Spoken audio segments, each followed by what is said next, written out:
Hello everyone, welcome to my channel. I'm Jordan. This is my June wrap up and July TBR. If you were here for my June TBR, I mentioned that I didn't know whether June was going to be a great reading month or a terrible reading month because I had a whole bunch of personal plans going on. We were very busy in June with a lot of driving and weddings and stuff like that. So I wasn't sure, was that going to mean I had no time to read, or being in the car for that long, was I going to have a ton of time to read? I'm happy to report that June was a great reading month and I did find a lot of time to get reading in. So I do have 15 books to talk about. The majority of them were just completely random, kind of mood reading off of my TBR or what I could get on audiobook apps. Not a lot of rhyme or reason, so we're just gonna kind of tick through them all. But first, some stats. This month for star ratings, I had no 1 stars, which is good. I had 2 2-stars, 7 3-stars, 5 4-stars, and only 1 5-star book. So a lot of kind of mediocre ratings, but 5 4-stars is pretty good. As far as formats this month,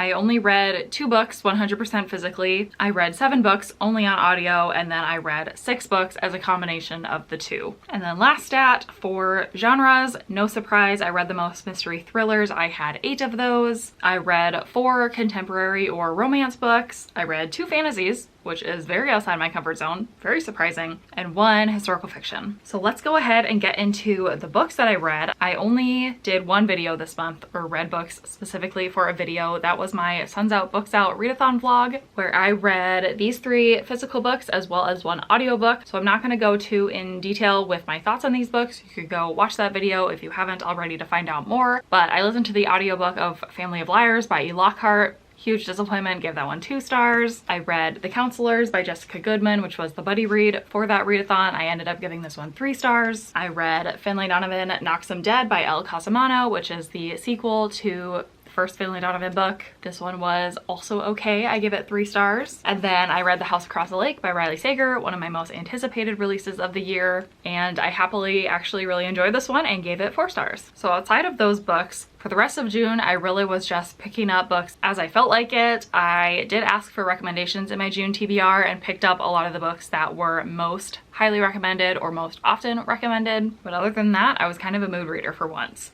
The first book that I picked up in the month of June was Something Wilder by Christina Lauren. I mostly read this book because it was a book that Gwen was doing as a discussion episode on her podcast Talk Bookish to Me, so I wanted to read the book to be able to listen to that episode and be in on the discussion. Before this book, I had only read 2 other Christina Lauren books. I've read The Unhoneymooners, which I did not like and I gave 2 stars, and I've read The Soulmate Equation, which I generally liked but didn't love, so I gave that 3 stars. So I was a little nervous going into this one. This is about this couple who has a history, so I guess you would consider it like a second chance romance, and our main character Lily owns a business where she takes people like fake treasure hunting, and it's kind of like adult camping and adult survival stuff with treasure hunting. Very unique. And the group that she's hosting for this week consists of a guy that she has history with. So they're kind of rekindling their relationship.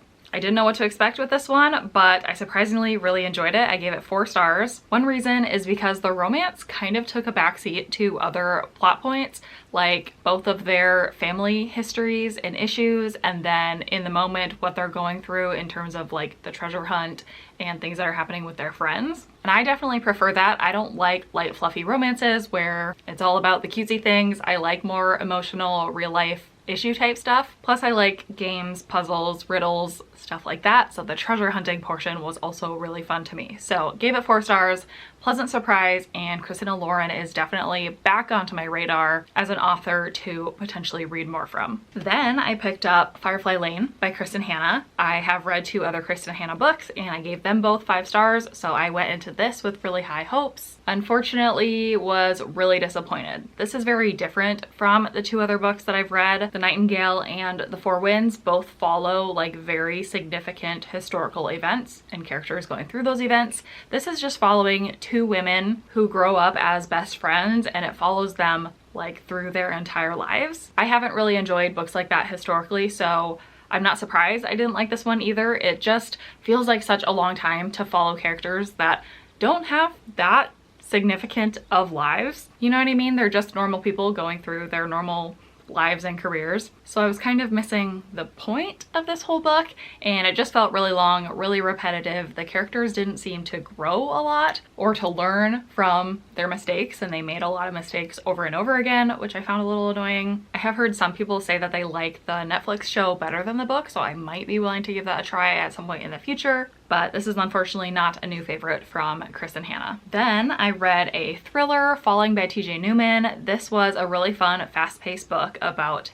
this pilot who is flying a plane, and while he's in flight, he gets this message, or he gets communicated that his family is being held hostage, and so he has to choose between crashing the plane, in which case his family will walk free, or not crashing the plane, in which the guy will kill his family. And it goes from there. It's a very short period of time type book, which I do really enjoy. High action. It wasn't the most like life-changing thriller with mind-blowing twists or anything like that, and you do have to suspend your disbelief a little bit because it is somewhat of an unrealistic situation, but I generally enjoyed it. I gave it 3 stars, and I would be interested in reading more books by this author because she is or was a flight attendant, so she has a unique perspective when it comes to flight scenarios, and I think that makes a really fun setting for a thriller, so I'd be interested in more if she's interested in writing more. Then I went outside my comfort zone and I read Wicked Souls by Katie Wismer. This is the second book in a fantasy series that has to do with a vampire, like, academy type situation. Not something I would typically be interested in or typically read, but Katie Wismer is a YouTuber and she makes videos about writing and books, and I really enjoy her content, so I would like to continue reading her books and supporting her in that way. So with all that being said, please take my review for this book with a grain of salt because it's definitely biased because I like her, but also I don't read this genre typically, so I have nothing to like compare it to. I've been having fun with it, just going into it knowing it's not my typical genre, probably not tropes and scenes that I would otherwise enjoy, but going with it for the sake of supporting this author. So I gave it 3 stars. I'm sure I'll continue on in the series and I'm having fun with it, but I'm not necessarily like looking to read a bunch of other vampire books, but it's fun. And then speaking of booktubers who are also authors, I have Again But Better by Christine Riccio. This is a contemporary book about a girl who traveled abroad to Europe during college, and that experience was really like formative for her life. She's really working on finding herself, but things don't quite end up as she always pictured her life to be or as she's dreaming her life to be, and then she gets the chance to kind of try again. So there is a little bit of a kind of magical speculative element to it. I typically only like realistic books. I don't really like magical speculative elements. However, if they are a very minor part of the book, or if it's teetering on like time travel, potentially sci-fi, then I tend to enjoy it more, which this one is. So I did enjoy this book. I had a fun time with it. Again, like some of the other books I'm talking about, it didn't feel like a literary masterpiece, but it was still a fun and worthwhile read. I think this would really be impactful to young adults or to people entering college who are very unsure of where they're going, what they're doing with their lives. This author, Christine Riccio, makes videos, and she's made videos about this book and what it meant to her, and she was really looking to create a book for young adults that feel like they haven't figured life out and they feel like they're at the age that they feel pressured to do so, and yet they haven't. And I think that this fulfilled that purpose. So that's why I would recommend it too. I gave it 3 stars, and I am interested in reading more by Christine. Now let's get out of the mediocre books and talk about a book that I really loved. I picked up Heard It in a Love Song by Tracy Garvis Graves. And first of all, let's take a look at the cover because that is beautiful. And then let's talk about what this book is about. This is a romance between 2 somewhat older adults. I think they're like 35 years old. They've both been divorced. The male love interest is a dad, so he has a child to consider, and it's just their romance, and I loved it so much. Like I said earlier in this video, I like emotional, hard-hitting romances that deal a lot with the actual issues people are going through, not just the light and fluffy like date sequences, and this just hit everything I needed it to hit. It was relatively short, so I didn't feel like it was drawn out on some of those issues that could become like boring or tedious to read through. It moved quickly enough, and I just really loved the characters in here. Our main character was in a band for a long time in her life, and that really consumed her identity for a long time, and so she's trying to figure out like who is she without that identity, and how does she find love without that music being the main attractor about her. Just very interesting. Would highly recommend it to people who like reading romances with more mature characters. And yeah, I gave it 5 stars. This is the 3rd book that I've read by this author and the 3rd 5-star rating I've given to this author. So she is definitely a new favorite of mine. Her books are always emotional and unique and just different from other romances I seem to see saturating the market. So highly recommend, and I hope that other people pick it up and also like it. Then I picked up The Island by Adrienne McKinty. This is a thriller set on an island about this family who is traveling in Australia, and they really want to go to this island to see like koalas and wildlife that they haven't gotten the chance to see yet. It's a private island, so they're told like don't stay too long, don't touch or ruin anything. And as they're exploring, something happens that causes them to be trapped on the island. This book was highly recommended by Ashley over at Ashley's Little Library. She loved this book and said it's going to be like the island thriller of the summer. So I was so excited to read it, and I did really enjoy it. I gave it 4 stars. I will say it was not quite what I was expecting, because when I hear island thriller, my mind immediately goes to like beach and or rainforest type setting. This is very different because it's set in Australia. It's much more like Australian deserty, like more rugged type of island. So don't go in thinking it's going to be a fun tropical type island. It's much more hardcore and not island vibes, if that makes sense, even though it is an island. But it's pure survival. It's very actiony, again, short time frame, just trying to survive. So not a lot of like psychological twists, just actiony twists and trying to solve problem after problem to get off the island. So because I enjoyed that, I really enjoyed this, gave it 4 stars, and that's who I would recommend it to. Then I stayed on my audiobook kick and I listened to The Getaway by Greer Hendricks and Sarah Pekkanen. I believe this is an Audible original story, so I had it downloaded on my Audible already. I think I had gotten it for free at some point, and it is super short, only like 2.5 hours on audio. So it's much more of a thriller short story type of book instead of a full-length novel. And let me tell you, it was really fun to listen to. I gave it 4 stars. It's about our main character who is in this weird point in her life. So she goes to this like getaway retreat type place where she's under the impression she's going to be doing yoga and getting spa treatments and just kind of revitalizing herself. She quickly finds out it's not what it seems and goes from there. Very short, so very easy to spoil. Did have twists and turns that I really enjoyed, and overall gave it 4 stars. Then I read The Guest List, which has also been sitting in my Audible library for several months, and I just wanted to get it cleared out. Lucy Foley, I thought her books are okay so far. The Guest List is definitely her most popular. It's your typical isolated closed circle mystery about this group of guests who's going to a wedding on this island. Someone turns up dead, so then everyone else is trying to figure out, is there a killer on the loose and how do they avoid being killed next? I thought it was okay. A lot of people like this for the wedding island vibes again. I don't know if it was just because I kind of went in expecting not to love this book, or maybe because I've read a lot of this type of story lately in the last year or so, so it's just feeling stale to me or what? I don't know. It just did nothing for me. It wasn't terrible, like there was nothing egregious about it. I just didn't have that fun of a time listening to it, so I gave it 3 stars. All right, we are getting there, you guys. The next book that I read is The House in the Cerulean Sea by TJ Klune. This is the other fantasy book in my wrap-up. This has been highly recommended to me by my neighbor and friend Lisa. She knows my reading tastes pretty well, and she knew that even though this was fantasy, I probably would still enjoy it because it is very character focused. It's an emotional story that involves children. The children are magical, so that's the magical element, and they all live at this home, and the home is being evaluated for whether it should continue running. And then there's also a romance between the evaluator guy and the guy who runs the home. Definitely up my alley that the romance is not the main focus of the book, like I mentioned earlier. And the kids in this book, even though they're like creatures and magical, they are adorable, and that is also right up my alley. So Lisa was right. I loved this. I went into it expecting it to just be adorable and heartwarming, and that's what I got. So I gave it 4 stars, and I would recommend it with those same vibes and expectations. And then the last book that I read in June, I squeezed it in right at the last minute. It was an audiobook called Don't Read the Comments by Eric Smith. This book I originally had on my radar because I saw a recommendation on Twitter that said if you like the book Slay by Brittany Morris, which is one of my favorites, then you should also read this book, Don't Read the Comments, because they are both books about young adults who run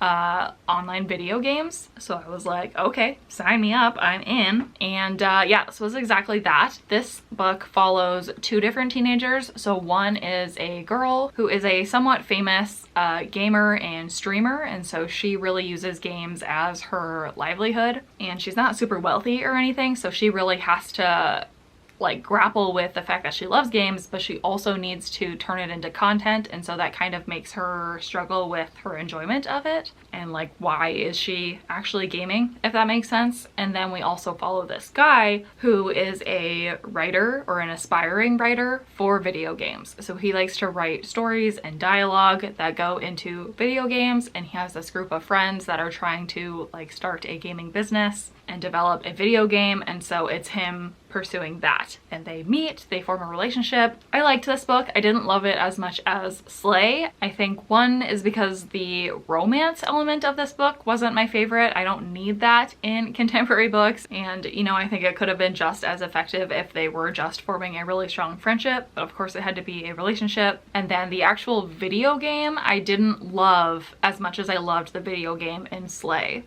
So I think this book, while yes, it's a great recommendation for people who love Slay, obviously is a very similar premise. I feel like that also hindered my enjoyment of it though, because I was comparing the two, and Slay is such a favorite that of course it was hard for this book to live up to it. So I gave it 3 stars. Definitely don't regret reading it and would recommend it with that same premise and pitch, but would also caution you, you know, go into it as its own book. Don't try to compare it to Slay or any other video game book. I think that's really easy to do, but it makes it easy to nitpick, you know, when you could just be going with it and enjoying the story. So 3 stars if I didn't already say that. So that is my June wrap up. Now let's go ahead and quickly get into my July TBR. Because I read 15 books in June and I feel like I'm keeping that momentum going, I have 12 books on my July TBR, and that doesn't feel that ambitious. I'm hoping I can get to all of them, and I do have it back to my normal TBR self. I have all of the books separated like week by week what I'm gonna read.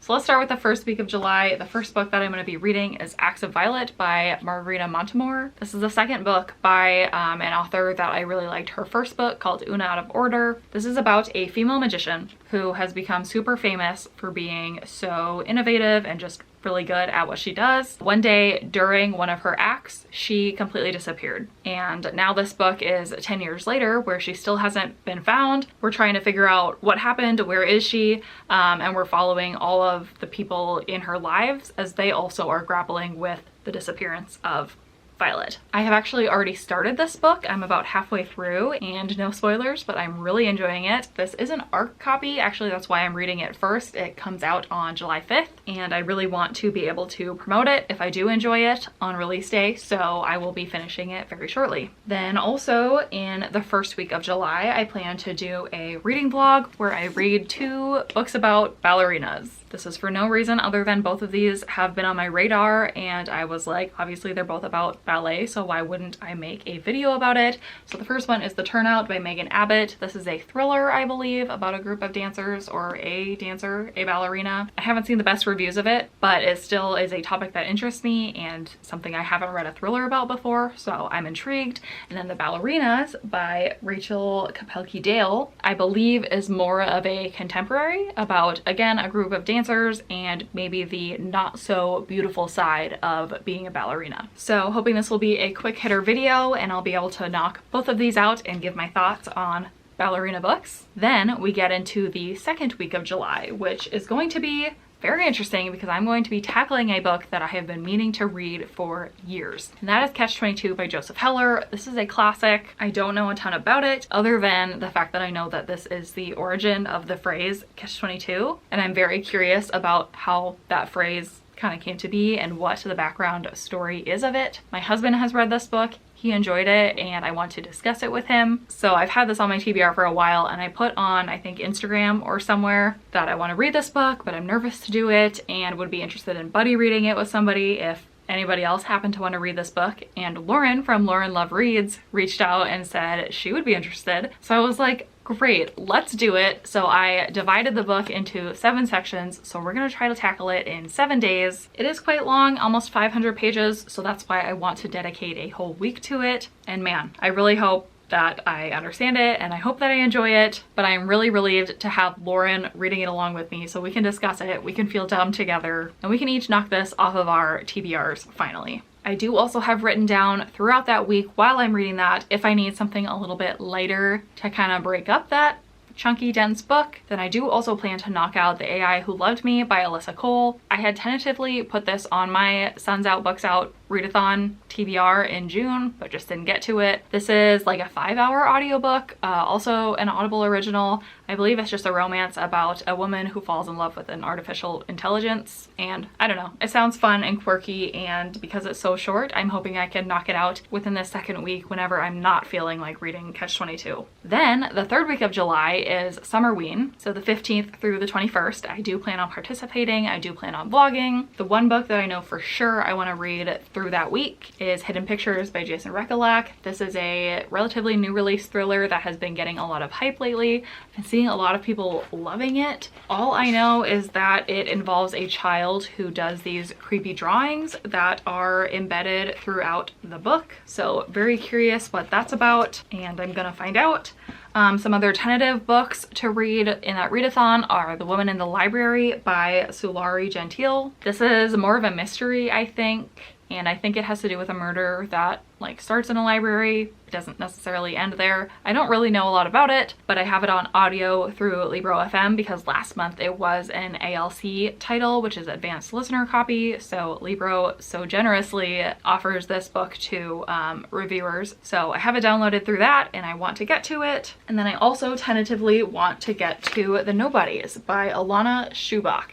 And this book I've seen no one talk about before. I was reached out to by the publisher who asked if I wanted a finished copy of this book. They sent me the synopsis and I read the synopsis and was like, yeah, that sounds really interesting. Send it my way. So they did. So thank you to Blackstone Publishing. Let's read the synopsis again because I kind of forget. Oh yeah, this is about 2 best friends named Jess and Nina who are really close best friends, and they're so close that whenever they touch their foreheads together, they switch bodies. And then I guess one of them is going through a really difficult time in their lives, and so they switch to kind of help deal with that.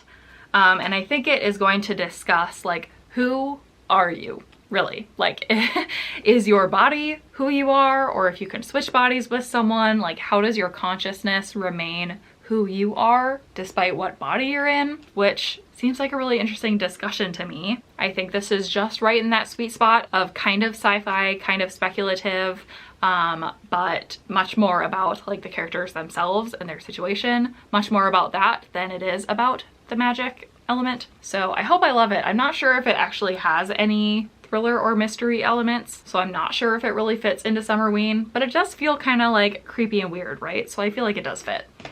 So that's where I'm gonna try to squeeze it in. Then the 4th week of July, I plan to do my Book of the Month reading vlog because I did pick 3 books from Book of the Month this month. I picked Upgrade by Blake Crouch, which is a sci-fi book. Blake Crouch has written Recursion and Dark Matter, which are 2 of my all-time favorite books, so was super anticipating this book of his and can't wait to read it. Then I also picked Tomorrow and Tomorrow and Tomorrow by Gabrielle Zevin. I've been seeing this book around a lot recently on like Bookstagram and a little bit on BookTube, and it's been getting really good reviews. I think it's mostly contemporary, but it also has some things to do with like video games. I don't think it's full-on sci-fi, but that is a major element in the story. That's all I really had to hear before I picked it up. And then the 3rd Book of the Month book that I got is The It Girl by Ruth Ware, who is a thriller lover that I've mostly enjoyed in the past. This is just her newest release, so naturally I'm gonna pick it up. And then the very last book that I plan to read in July, I've penciled it in for the last 3 days of the month. That is going to be The Measure by Nikki Erlich.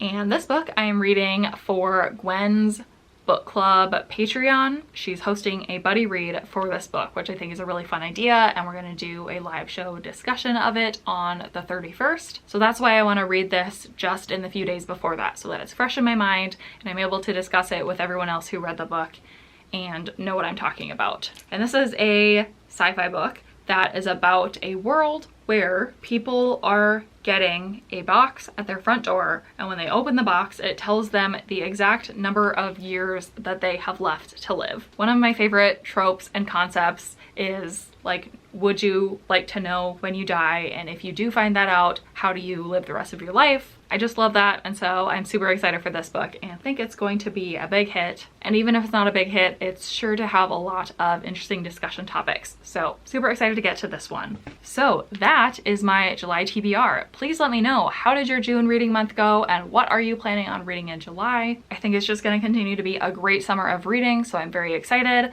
But other than that, I don't have anything else. So thank you so much for watching this video, and I'll see you in my next one.